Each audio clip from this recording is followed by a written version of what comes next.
આ તરફ ગીર સોમનાથની વાત કરીએ, તાલાલાના ગ્રામ્ય વિસ્તારોમાં ખેડૂતોને મોટો ફટકો પડ્યો છે। કમોસમી વરસાદને લઈને તૈયાર પાક પલળ્યો છે। જાવંત્રી અને આસપાસના ગામોમાં ખેડૂતોને ભારે નુકસાન પહોંચ્યું છે।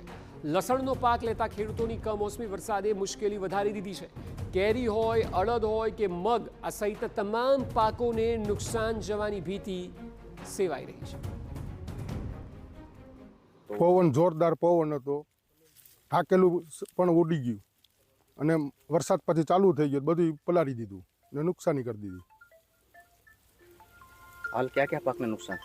हाल केरी, लसण, मग, अड़द, चना તમામ પાક ખેડૂતના નુકસાનીમાં છે। શું આશા છે હવે? સરકાર પાસે એવી આશા રાખીએ કે વળતર અમને થોડીક મળે એવી આશા રાખીએ છીએ। તાલાલા પંથકમાં કમોસમી વરસાદથી ખેડૂતોને નુકસાન છે। વરસાદ અને પવનને કારણે કેરીના પાકને નુકસાન થયું છે। ખેડૂતો અને ઇજારદારોને ભારે નુકસાન થયું છે। માવઠા સાથે ભારે વરસાદ વરસતા કેરી ખરી પડી છે। પાકમાં અનેક પ્રકારના રોગ આવવાની ભીતિ છે। ખેડૂતોએ લાખોનું નુકસાન થયાનો દાવો કર્યો છે।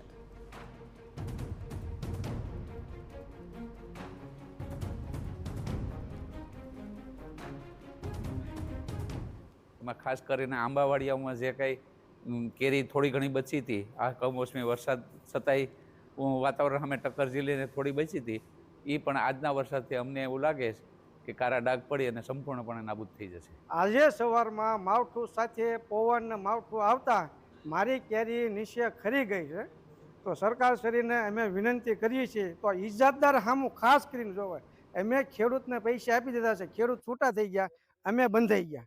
અને જો હમણાં આ નુકસાની છે, માથે મધ્યો તો વરસાદ પડ્યા પછી મધ્યો રેળાઈ ગયો। તો ખેડૂતો અને ઇજારાદારોની માંગ છે કે સરકાર ખેડૂત સામે જોઈને વળતરની જાહેરાત કરે। हाँ, सरकार जो કંઈક મદદ કરે તો આમાં ખેડૂત બિચારા કંઈક આનંદમાં આવે।